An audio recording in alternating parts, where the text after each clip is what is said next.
Hey everybody, this is just a quick one about what books I'm reading right now.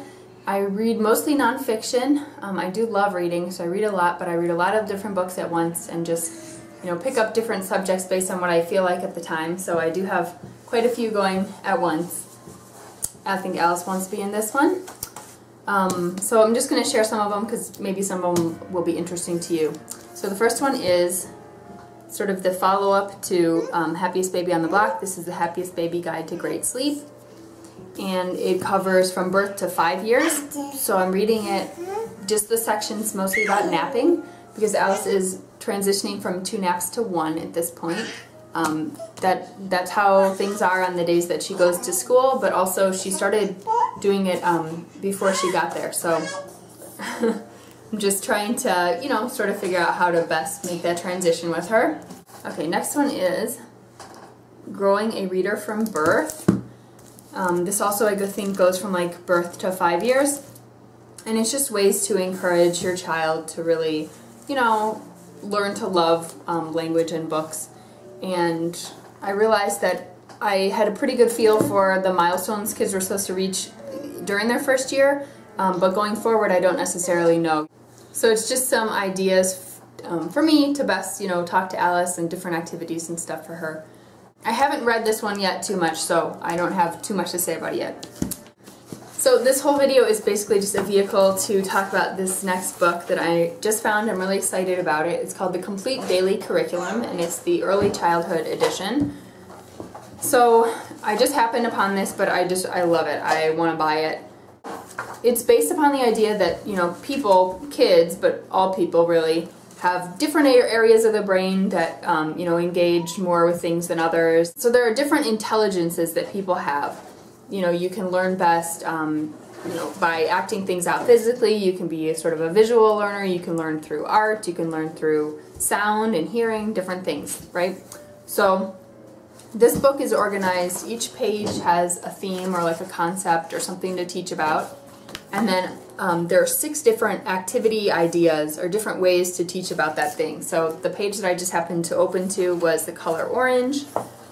It tells you different stories to read. So then it has an art activity, which is using butcher paper to paint orange paint inside of a shape.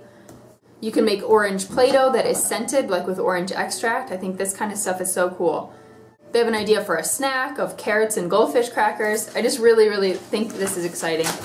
In the appendix, there are all sorts of recipes for different little snacks, and then there's a whole bunch of craft recipes, for different types of Play-Doh and paint and silly putty and stuff like that. I don't buy many books, but this one is probably going to go on my to-buy list because I could see us using it a lot and just having a lot of fun with it. Oh, I just found out, so it's supposed to be for 3 to 6 year olds, but your own kid, and you can tailor some of these activities to their level. Alright, 2 more non-kid books that I'm reading right now. This one is called Breasts, A Natural and Unnatural History. Really interesting. I don't like the writer's writing style, but the information is really great. One interesting point is that she mentions that breasts are the only organ that do not have a medical specialty of their own. There's, department of everything else, kidney specialists and brain specialists and all this stuff, but breasts are the only organ that don't have a medical specialty like that. So there's a lot of information, just the basic anatomy of the breast and how it functions at different points in your life. But the other focus of the book is on environmental toxins and how they affect the breast and, rates of breast cancer and early puberty in girls and all this stuff. To me, it's really, really interesting. So I definitely recommend it. Like I said, I don't love the writing style, but it moves pretty quickly and it's just chock full of really good stats. The last book is fiction, and it's one I've been picking up and setting back down for quite a while, but it's called The Sparrow. It was popular, I don't know, maybe 5 years ago or so. It is fiction that is like a little bit futuristic, a little bit science fiction sort of thing. Most of the action in this book takes place in the future, but like in a realistic world. And the plot is really complicated. It jumps between, different places and times and stuff, and I really like that. So that's what I'm reading right now. I would love to hear what you're reading. I have a running book list on Goodreads that is just, I think I have like 600 books in my to-read list, but I love books, so share with me what you are reading. That's it for us. And what Alice is reading right now, she's reading a lot of books about Spot the dog.